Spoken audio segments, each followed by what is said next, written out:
Bem-vindo à companhia deste vídeo. Quem vos falar é o professor Samuel Teodoro. Igreja Católica, às vezes chamada de Igreja Católica Romana, é a maior igreja cristã, com aproximadamente 1,3 mil milhões de católicos batizados em todo o mundo no ano de 2017. Como a maior e mais antiga instituição internacional do mundo em funcionamento contínuo, ela desempenhou um papel prominente na história e no desenvolvimento da civilização ocidental. A Igreja é chefiada pelo Bispo de Roma, conhecido como Papa. Sua administração central é a Santa Sé. As crenças cristãs do catolicismo são baseadas no Credo Niceno. A Igreja Católica ensina que é a Igreja única, santa, católica e apostólica fundada por Jesus Cristo em sua grande comissão. 5. Nota 1. Que seus bispos são os sucessores dos apóstolos de Cristo e que o Papa é o sucessor de São Pedro, a quem o primado foi conferido por Jesus. Ela afirma que pratica a fé cristã original, reservando a infalibilidade, transmitida pela tradição sagrada. A Igreja Latina, as 23 igrejas católicas orientais e institutos, como ordens mendicantes, ordens monásticas fechadas e terceiras ordens, refletem uma variedade de ênfases teológicas e espirituais na Igreja. Dos 7 sacramentos, a Eucaristia é a principal, celebrada liturgicamente na missa.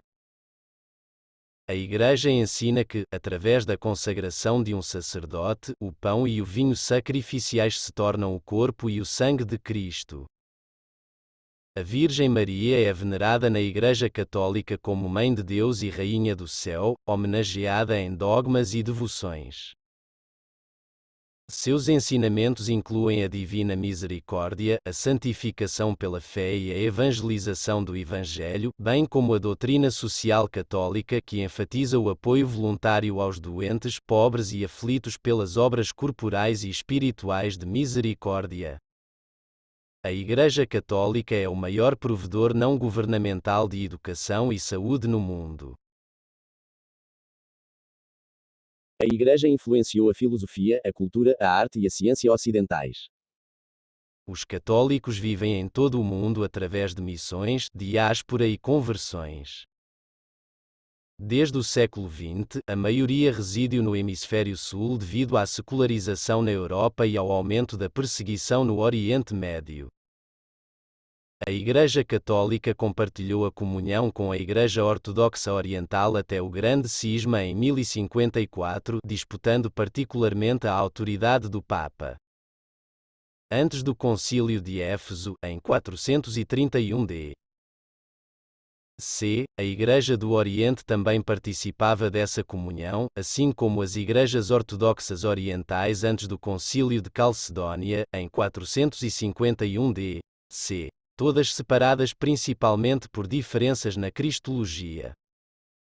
No século XVI, a Reforma levou ao protestantismo que também rompeu com os católicos. Desde o final do século XX, a Igreja Católica tem sido criticada por seus ensinamentos sobre sexualidade, sua ausência de sacerdotes mulheres e por lidar com casos de abuso sexual de menores envolvendo clérigos. Nome: o termo católico, do em grego, katholikos transli.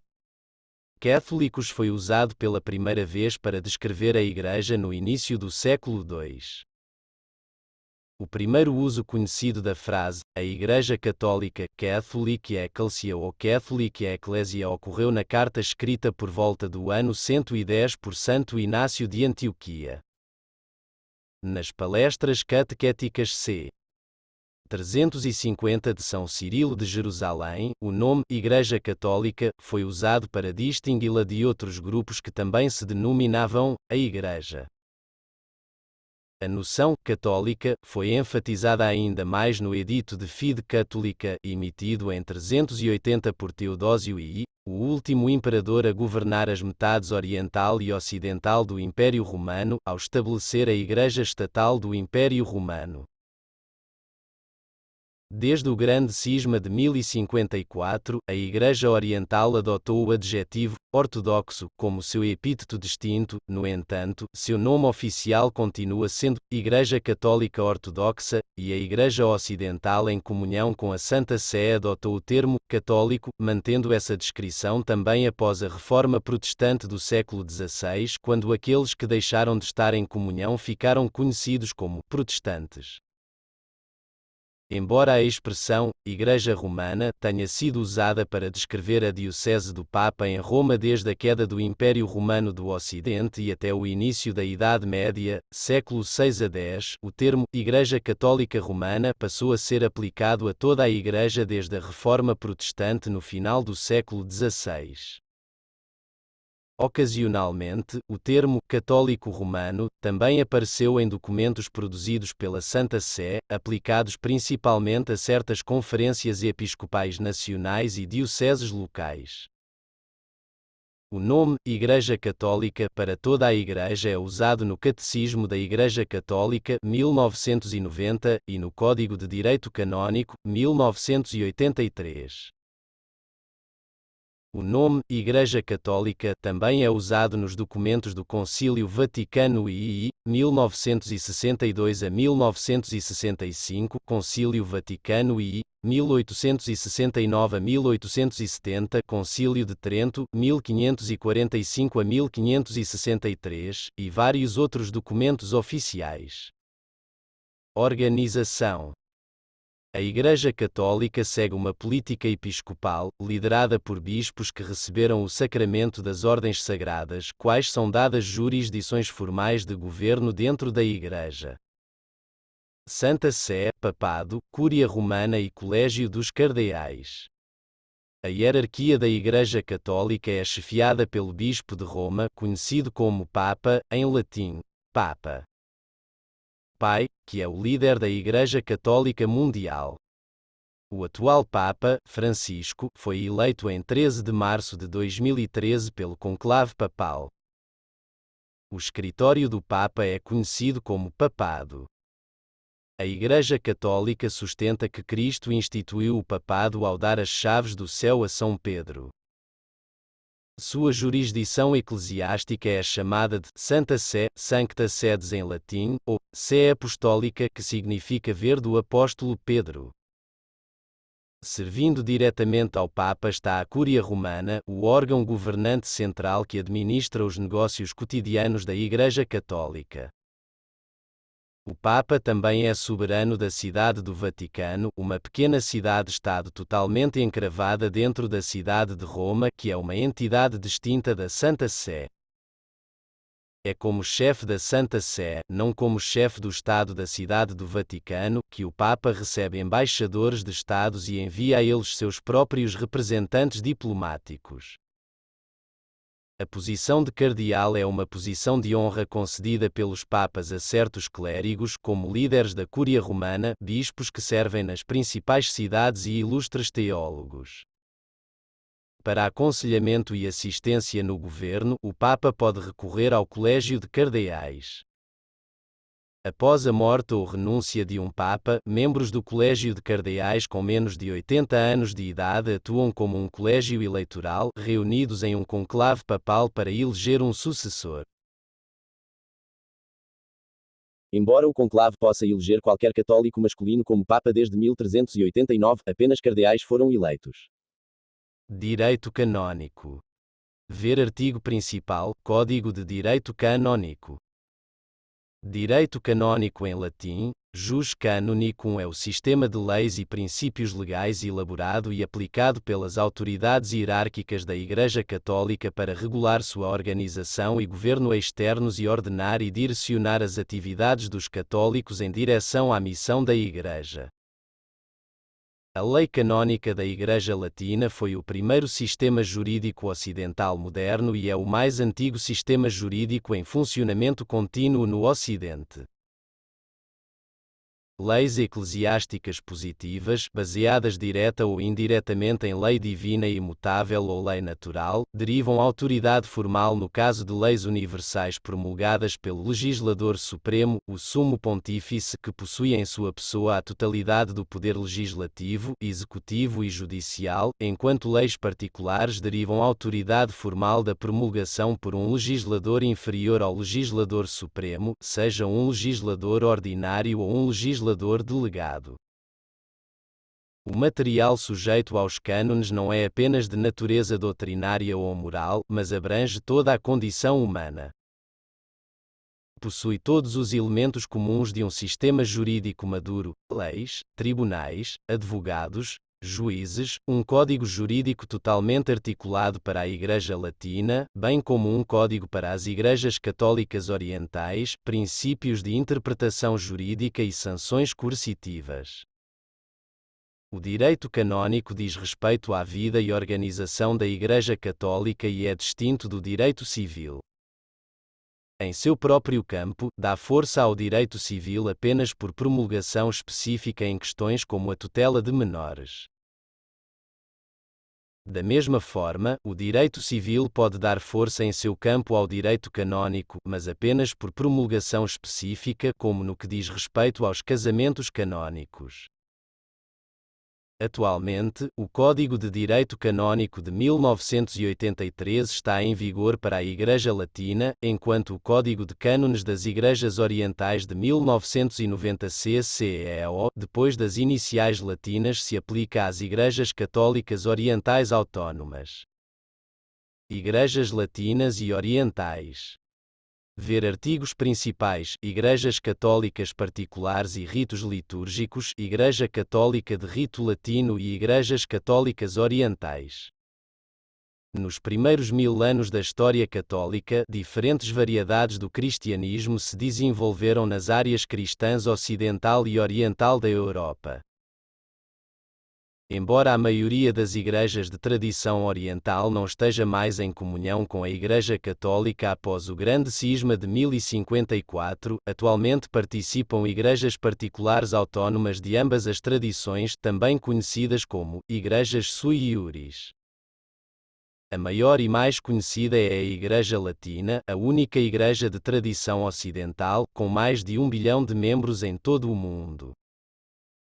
Relativamente pequenas em termos de aderentes em comparação com a Igreja Latina, são as 23 Igrejas Católicas Orientais Autónomas, com um número combinado de 17,3 milhões de seguidores, de acordo com estimativas de 2010. A Igreja Latina é governada pelo Papa e por bispos diocesanos designados diretamente por ele. O Papa exerce um papel patriarcal direto sobre a Igreja Latina, que é considerada a parte original e ainda principal do cristianismo ocidental, uma herança de certas crenças e costumes originários da Europa e do noroeste da África, alguns dos quais são herdados por muitas denominações cristãs que traçam suas origens na Reforma Protestante. Uma igreja sui iuris é definida no Código de Cânones para as igrejas orientais como um grupo de fiéis cristãos unidos por uma hierarquia que é reconhecido pelo Papa em sua capacidade de autoridade suprema em questões de doutrina dentro da Igreja.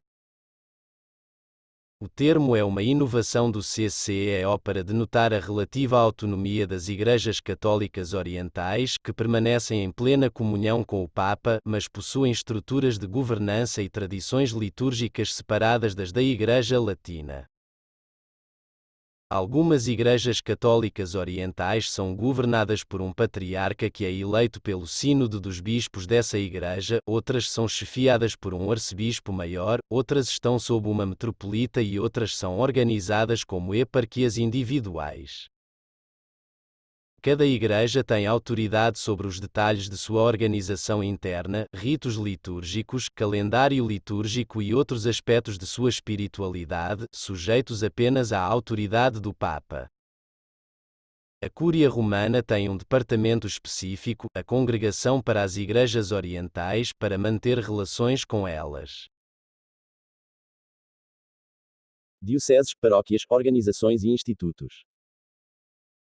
Países, regiões ou grandes cidades são servidas por igrejas específicas conhecidas como dioceses na Igreja Latina, ou eparquias nas Igrejas Católicas Orientais, cada uma supervisionada por um bispo. Segundo dados de 2008, a Igreja Católica possui 2.795 dioceses. Os bispos em um determinado país são membros de uma conferência episcopal nacional ou regional. As dioceses são divididas em paróquias, cada uma com um ou mais padres, diáconos ou ministros eclesiais leigos. As paróquias são responsáveis pela celebração diária dos sacramentos e pela pastoral dos leigos. De acordo com estimativas de 2016, existem 221,7 mil paróquias em todo o mundo. Na Igreja Latina, os homens católicos podem servir como diáconos ou sacerdotes, recebendo ordenação sacramental. Homens e mulheres podem servir como ministros extraordinários da comunhão, como leitores, ou como coroinhas. Historicamente, meninos e homens só foram autorizados a servir como servidores de altar. No entanto, desde os anos 1990, meninas e mulheres também são permitidas. Os católicos ordenados, bem como os membros dos leigos, podem entrar na vida consagrada, seja individualmente, como eremita ou virgem consagrada, ou ingressando em um instituto de vida consagrada, um instituto religioso ou um instituto secular no qual recebe votos confirmando seu desejo de seguir os 3 conselhos evangélicos de castidade, pobreza e obediência. Exemplos de institutos de vida consagrada são os beneditinos, os carmelitas, os dominicanos, os franciscanos, os missionários da caridade, os legionários de Cristo e as Irmãs da Misericórdia. Institutos religiosos é um termo moderno que abrange ordens religiosas e congregações religiosas que já foram distinguidas no direito canônico. Os termos ordem religiosa e instituto religioso tendem a ser usados como sinônimos coloquialmente. Por meio de instituições de caridade católicas e além, a Igreja Católica é o maior provedor não governamental de educação e saúde no mundo. Filiação. O catolicismo é o segundo maior corpo religioso do mundo após o sunismo. Ser membro da Igreja, o que é definido como católicos batizados, é uma categoria em que 1,3 bilhão de pessoas se encaixavam no final de 2018, o que representa 18% da população mundial. Os católicos representam cerca de metade de todos os cristãos. A distribuição geográfica dos católicos em todo o mundo continua a mudar, com 17,8% na África, 48,3% nas Américas, 11,1% na Ásia, 21,5% na Europa e 0,9% na Oceania. Os ministros católicos incluem clérigos ordenados, ministros eclesiais leigos, missionários e catequistas. Também no final de 2014, havia 465.595 clérigos ordenados, incluindo 5.237 bispos, 415.792 padres, diocesanos e religiosos e 44.566 diáconos permanentes. Os ministros não ordenados incluíram 3.157.568 catequistas, 367.679 missionários leigos e 39.951 ministros eclesiais leigos. Os católicos que se comprometeram com a vida religiosa ou consagrada em vez do casamento ou celibato único, como um estado de vida ou vocação relacional, incluem 54.559 homens religiosos, 705.529 mulheres religiosas. Estes não são ordenados, nem geralmente considerados ministros, a menos que também participem de uma das categorias de ministros leigos acima. Os ministros não ordenados incluíram 3.157.568 catequistas, 367.679 missionários leigos e 39.951 ministros eclesiais leigos. Os católicos que se comprometeram com a vida religiosa ou consagrada em vez do casamento ou celibato único, como um estado de vida ou vocação relacional, incluem 54.559 homens religiosos, 705.529 mulheres religiosas. Estes não são ordenados, nem geralmente considerados ministros, a menos que também participem de uma das categorias de ministros leigos acima. Doutrina. A doutrina católica se desenvolveu ao longo dos séculos, refletindo os ensinamentos diretos dos primeiros cristãos, definições formais de crenças heréticas e ortodoxas por conselhos ecumênicos e bulas papais, além do debate teológico por estudiosos. A Igreja acredita que é continuamente guiada pelo Espírito Santo ao discernir novas questões teológicas e é infalivelmente protegida de cair em erro doutrinário quando uma decisão firme sobre uma questão é alcançada. Ensina que a revelação tem uma fonte comum, Deus, e dois modos distintos de transmissão, Escritura e tradição sagrada, e que estes são autenticamente interpretados pelo magistério. A Escritura Sagrada consiste nos 73 livros da Bíblia Católica, 46 escritos no Antigo Testamento e 27 do Novo Testamento. A tradição sagrada consiste nos ensinamentos que a Igreja acredita que foram proferidos desde o tempo dos apóstolos. As Escrituras Sagradas e a tradição sagrada são conhecidas coletivamente como depósito da fé, depositum fidei em latim. Estes são, por sua vez, interpretadas pelo magistério do magister, em latim para professor, a autoridade de ensino da Igreja, que é exercida pelo Papa e pelo Colégio dos Bispos em união com o Papa, o Bispo de Roma. A doutrina católica é autoritariamente resumida no Catecismo da Igreja Católica publicado pela Santa Sé. Os católicos acreditam que Jesus Cristo é a segunda pessoa da Trindade Deus, o Filho. Num evento conhecido como encarnação, através do poder do Espírito Santo, Deus se uniu à natureza humana através da concepção de Cristo no ventre da Virgem Maria. Portanto, Cristo é entendido como sendo totalmente divino e totalmente humano, inclusive possuindo uma alma humana. Ensina-se que a missão de Cristo na Terra incluía dar às pessoas seus ensinamentos e fornecer seu exemplo para que eles seguissem conforme registrado nos 4 Evangelhos. Acredita-se que Jesus permaneceu sem pecado enquanto estava na terra e se permitiu ser injustamente executado pela crucificação, como um sacrifício de si mesmo para reconciliar a humanidade com Deus. Essa reconciliação é conhecida como o mistério pascal. O termo grego Cristo e o hebraico Messias significam ungido, referindo-se à crença cristã de que a morte e ressurreição de Jesus são o cumprimento das profecias messiânicas do Antigo Testamento. A Igreja Católica ensina dogmaticamente que o Espírito Santo procede eternamente do Pai e do Filho, não como dois princípios, mas como um único princípio. Ela afirma que o Pai, como princípio sem princípio, é a primeira origem do Espírito, mas também que ele, como Pai do Filho único, é com o Filho o único princípio do qual o Espírito procede.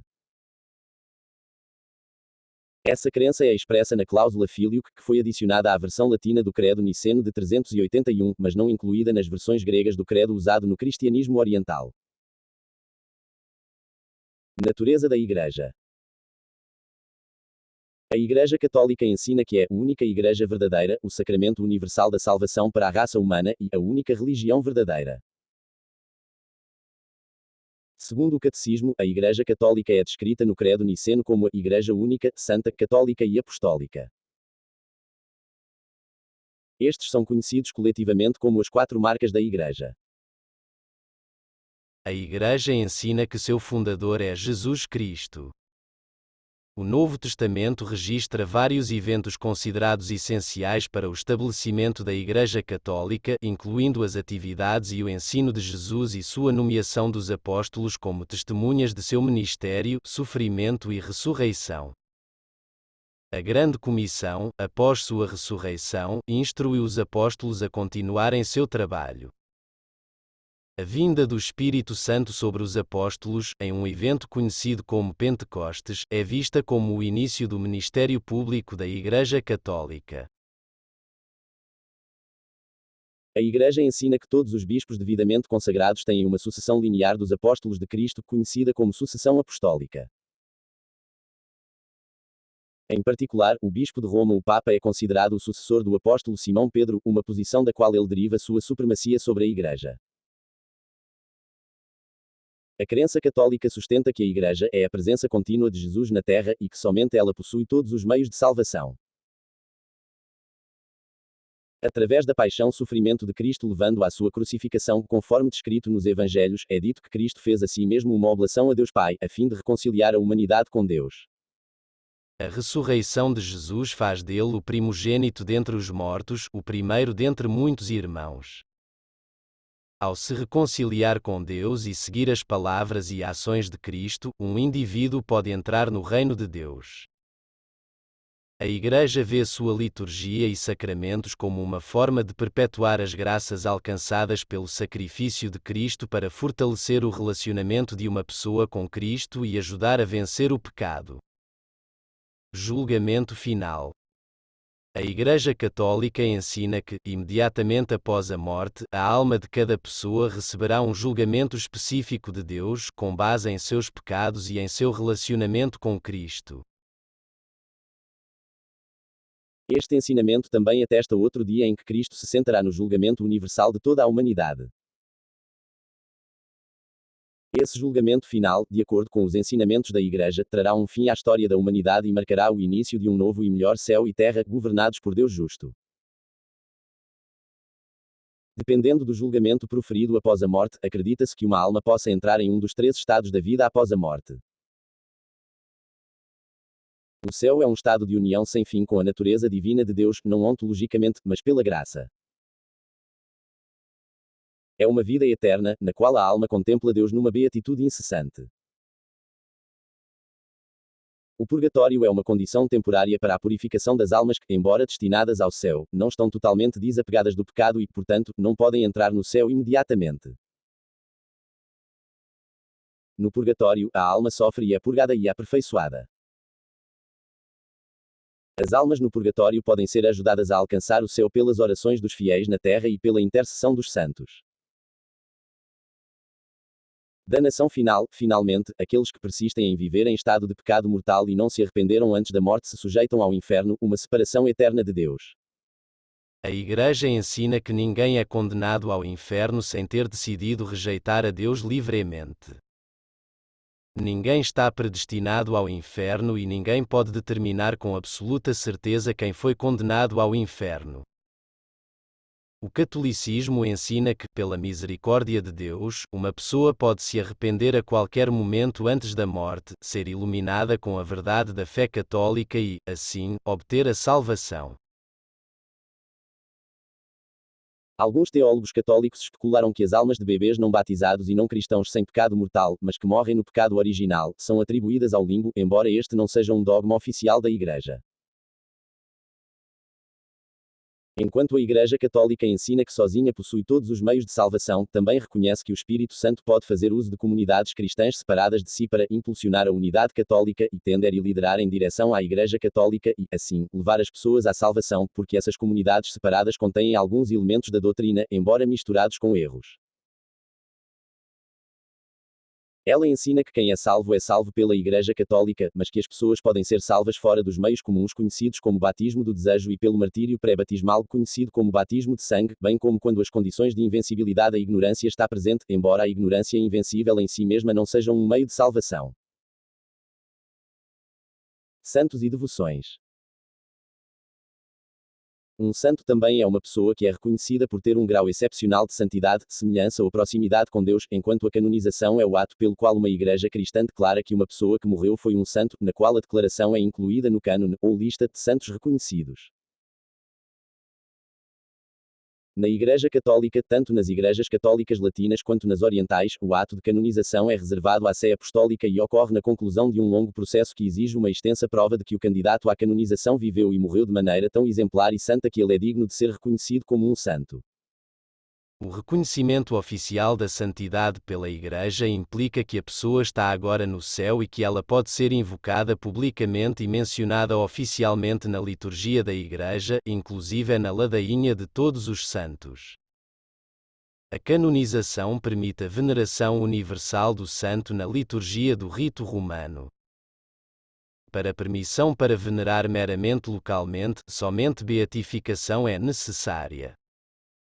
Devoções são práticas externas de piedade que não fazem parte da liturgia oficial da Igreja Católica, mas fazem parte das práticas espirituais populares dos católicos.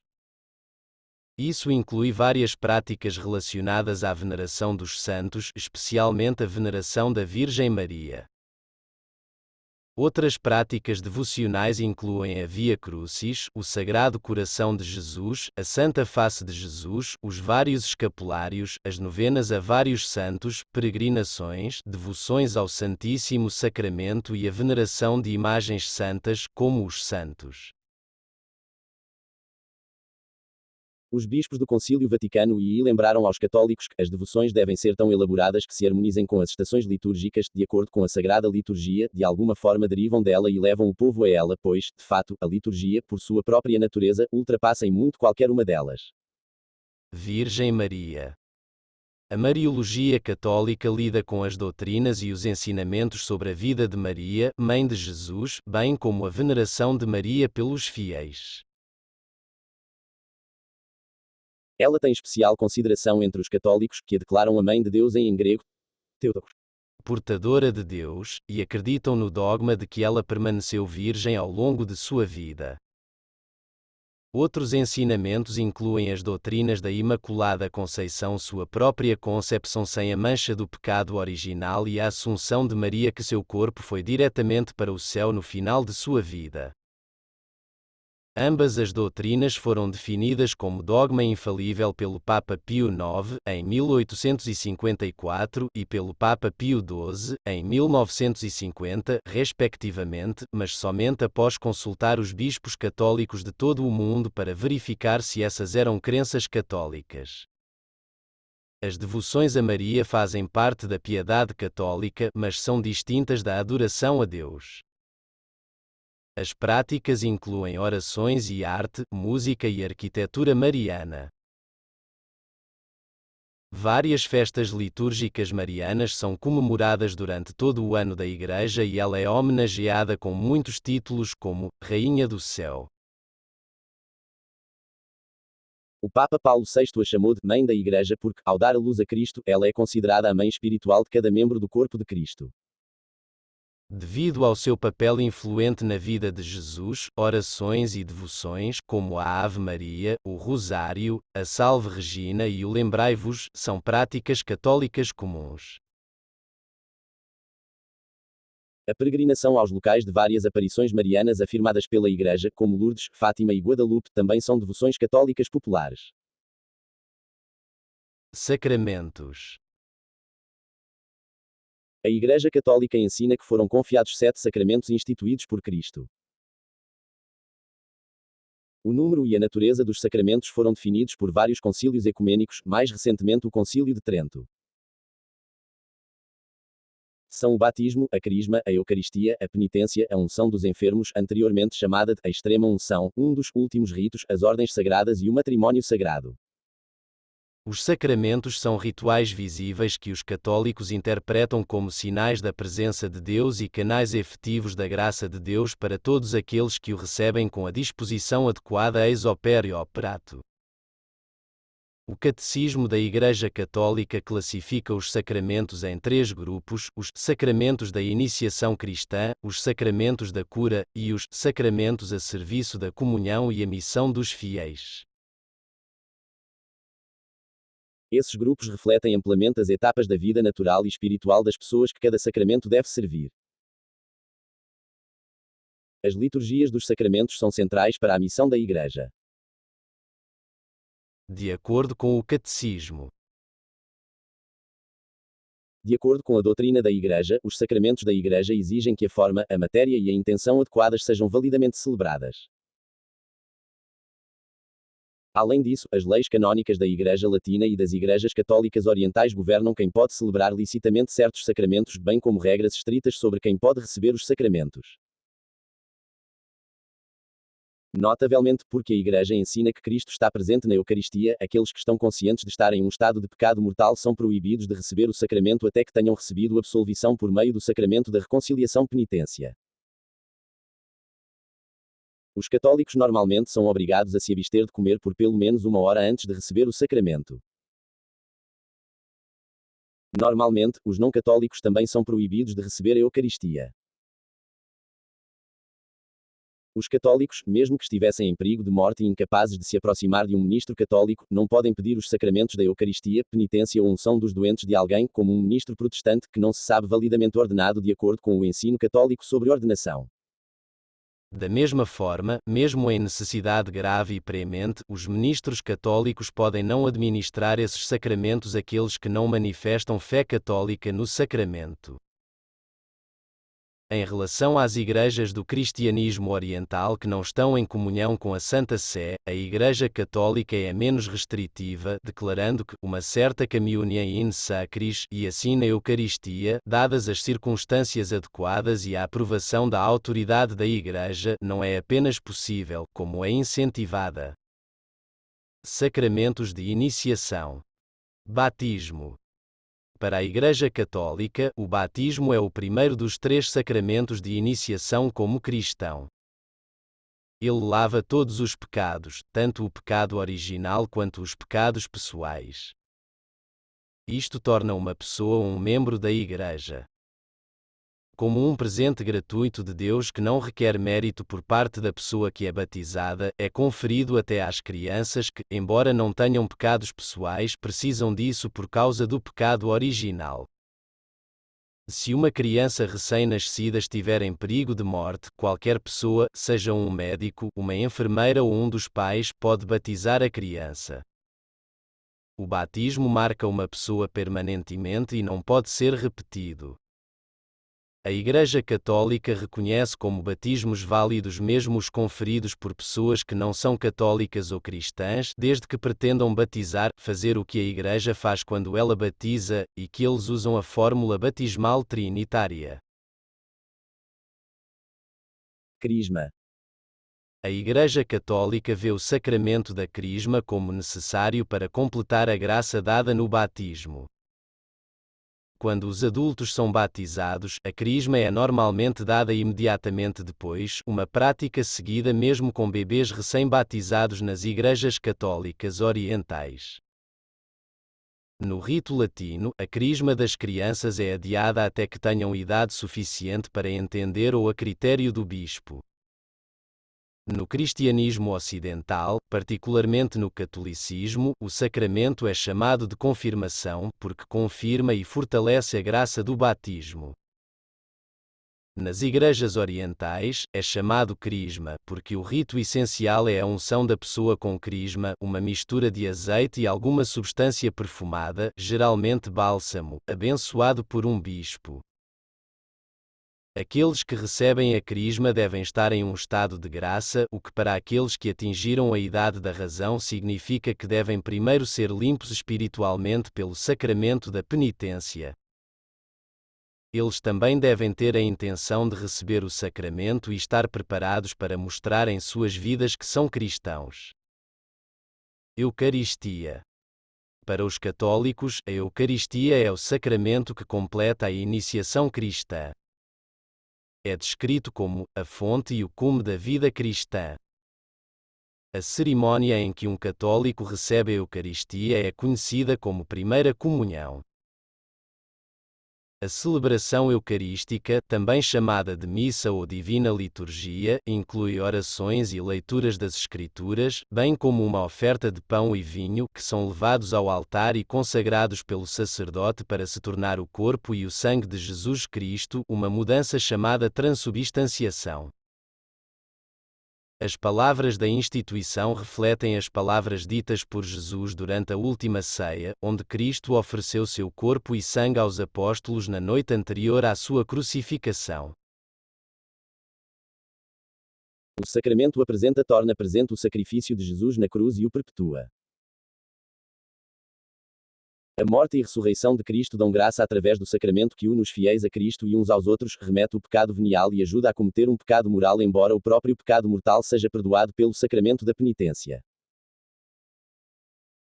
Sacramentos de cura. Os dois sacramentos da cura são o sacramento da penitência e a unção dos enfermos. Penitência. O sacramento da penitência, também chamado de reconciliação, perdão, confissão e conversão, existe para a conversão daqueles que, após o batismo, se separam de Cristo pelo pecado. São essenciais para este sacramento atos feitos tanto pelo pecador, exame da consciência, contrição com a determinação de não pecar novamente, confissão a um padre, como a realização de algum ato para reparar os danos causados pelo pecado quanto sacerdote, determinação do ato de reparação a ser realizado e absolvição. Pecados graves, pecados mortais devem ser confessados pelo menos uma vez por ano e sempre antes de receber a Santa Comunhão, enquanto a confissão de pecados veniais também é recomendada. O padre está sujeito às mais severas penalidades para manter o selo da confissão, sigilo absoluto sobre quaisquer pecados revelados a ele em confissão. Unção dos enfermos. A extrema unção. Embora o crisma seja usado apenas para os três sacramentos que não podem ser repetidos, uma unção diferente é usado por um padre ou bispo para abençoar um católico que, por causa de doença ou velhice, começou a correr o risco de morrer. Acredita-se que este sacramento, conhecido como unção dos enfermos, dê conforto, paz, coragem e, se a pessoa doente não puder fazer uma confissão, até perdão dos pecados. O sacramento também é conhecido como unção, e no passado como a extrema unção, e é um dos três sacramentos que constituem os últimos ritos, junto com penitência e viático-eucaristia. Sacramentos a serviço da comunhão. Segundo o Catecismo, existem dois sacramentos de comunhão direcionados à salvação de outros, sacerdócio e casamento. Dentro da vocação geral de ser cristão, esses dois sacramentos consagram uma missão ou vocação específica entre o povo de Deus. Os homens recebem as ordens sagradas de alimentar a Igreja pela palavra e graça. Os cônjuges se casam para que seu amor seja fortalecido para cumprir os deveres de seu Estado. O sacramento das ordens sagradas consagra e substitui alguns cristãos para servir em todo o corpo como membros de 3 graus ou ordens, episcopado bispos, presbiterado sacerdotes e diaconado diáconos. A Igreja definiu regras sobre quem pode ser ordenado ao clero. Na Igreja Latina, o sacerdócio é geralmente restrito aos homens celibatários e o episcopado é sempre restrito aos homens celibatários. Homens que já são casados podem ser ordenados em certas igrejas católicas orientais na maioria dos países e podem se tornar diáconos mesmo na Igreja Ocidente. Todos os clérigos, sejam diáconos, padres ou bispos, podem pregar, ensinar, batizar, testemunhar casamentos e realizar liturgias fúnebres. Somente bispos e padres podem administrar os sacramentos da Eucaristia, reconciliação, penitência e unção dos enfermos. Somente os bispos podem administrar o sacramento da Santa Ordem que ordena alguém ao clero. Matrimónio. A Igreja Católica ensina que o casamento é um vínculo social e espiritual entre um homem e uma mulher, ordenado para o bem dos cônjuges e procriação de filhos. De acordo com os ensinamentos católicos sobre moralidade sexual, é o único contexto apropriado para a atividade sexual. Um casamento católico, ou qualquer casamento entre indivíduos batizados de qualquer denominação cristã, é visto como um sacramento. Um casamento sacramental, uma vez consumado, não pode ser dissolvido, exceto pela morte. a Igreja reconhece certas condições, como a liberdade de consentimento, conforme exigido para que qualquer casamento seja considerado válido. Além disso, a Igreja estabelece regras e normas específicas, conhecidas como forma canônica, que os católicos devem seguir. A Igreja não reconhece o divórcio como o fim válido para um casamento válido e permite o divórcio reconhecido pelo Estado apenas como um meio de proteger a propriedade e o bem-estar dos cônjuges e de quaisquer filhos. No entanto, a consideração de casos particulares pelo tribunal eclesiástico competente pode levar à declaração da invalidade do casamento, uma declaração geralmente referida como anulação. Um novo casamento após o divórcio não é permitido, a menos que o casamento anterior tenha sido declarado inválido. Liturgia. Entre as 24 igrejas autónomas sui iuris, existem várias tradições litúrgicas e de outros tipos, chamadas ritos, que refletem a diversidade histórica e cultural e não as diferenças de crença. Na definição do Código de Cânones das Igrejas Orientais, um rito é o património litúrgico, teológico, espiritual e disciplinar, a cultura e as circunstâncias da história de um povo distinto, pelo qual sua própria maneira de viver a fé se manifesta em cada igreja sui iuris. A liturgia do sacramento da Eucaristia, chamada Missa no Ocidente e Divina Liturgia ou outros nomes no Oriente, é a principal liturgia da Igreja Católica. Ritos ocidentais. O rito romano é o rito de adoração mais comum usado pela Igreja Católica. Seu uso é encontrado em todo o mundo. Originário de Roma, ele se espalhou por toda a Europa, influenciando e depois substituindo os ritos locais. Em 2007, o Papa Bento XVI afirmou a licença de uso continuado do Missal Romano de 1962 como uma forma extraordinária do rito romano. Isso foi revogado por seu sucessor o Papa Francisco com o Traditionis Custodes de 16 de julho de 2021, declarando que os livros litúrgicos promulgados pelos Santos Pontífices Paulo VI e João Paulo II, em conformidade com os decretos do Concílio Vaticano II, constituem a expressão única da lex orandi lei de como se deve orar do rito romano. A edição de 1962 do Missal Romano, publicada alguns meses antes da abertura do Concílio Vaticano II, foi a última que apresentou a missa conforme padronizada em 1570 pelo Papa Pio V depois do Concílio de Trento e, portanto, conhecida como Missa Tridentia. O Missal Romano do Papa Pio V foi submetido a pequenas revisões pelo Papa Clemente VIII em 1604, pelo Papa Urbano III em 1634, pelo Papa Pio X em 1911, pelo Papa Pio XII em 1955 e pelo Papa João XXIII em 1962. Cada edição era a forma da missa do rito romano até ser substituída por uma edição posterior. Quando a edição de 1962 foi substituída pela de Paulo VI, promulgada em 1969, seu uso continuado exigia inicialmente a permissão do Papa. Mas o Papa Bento XVI em 2007 permitiu seu uso geral em missas celebradas sem uma congregação e autorizou os párocos a permitir, sob certas condições, seu uso mesmo em missas públicas.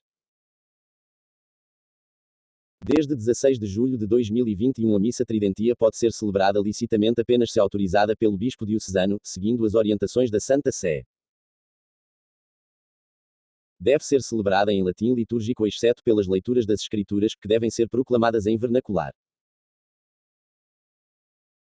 Desde 2014, o clero dos pequenos ordinariatos pessoais criados para grupos de ex-anglicanos nos termos do documento de 2009 chamado Anglicanorum Cutibus está autorizado a usar uma variação do rito romano chamada adoração divina.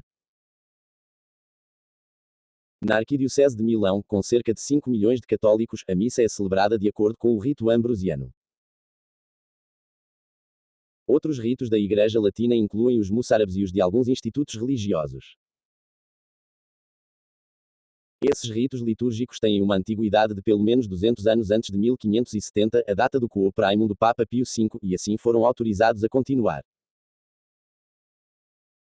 As igrejas católicas orientais compartilham património comum e ritos litúrgicos como contrapartes, incluindo as ortodoxas orientais e outras igrejas cristãs orientais que não estão mais em comunhão com a Santa Sé. Isto inclui igrejas que se desenvolveram historicamente na Rússia, Cáucaso, Balcãs, Nordeste da África, Índia e Oriente Médio. As igrejas católicas orientais são grupos de fiéis que nunca saíram da comunhão com a Santa Sé ou que a restabeleceram à custa do rompimento da comunhão com seus associados da mesma tradição. Os ritos usados pelas igrejas católicas orientais incluem o rito bizantino, em suas variedades antioquina, grega e eslava, o rito alexandrino, o rito siríaco, o rito armênio, o rito maronita e o rito caldeu. As igrejas católicas orientais têm autonomia para definir os detalhes de suas formas litúrgicas e de culto, dentro de certos limites para proteger a observância precisa de sua tradição litúrgica. No passado, alguns dos ritos usados pelas igrejas católicas orientais estavam sujeitos a um grau de latização litúrgica.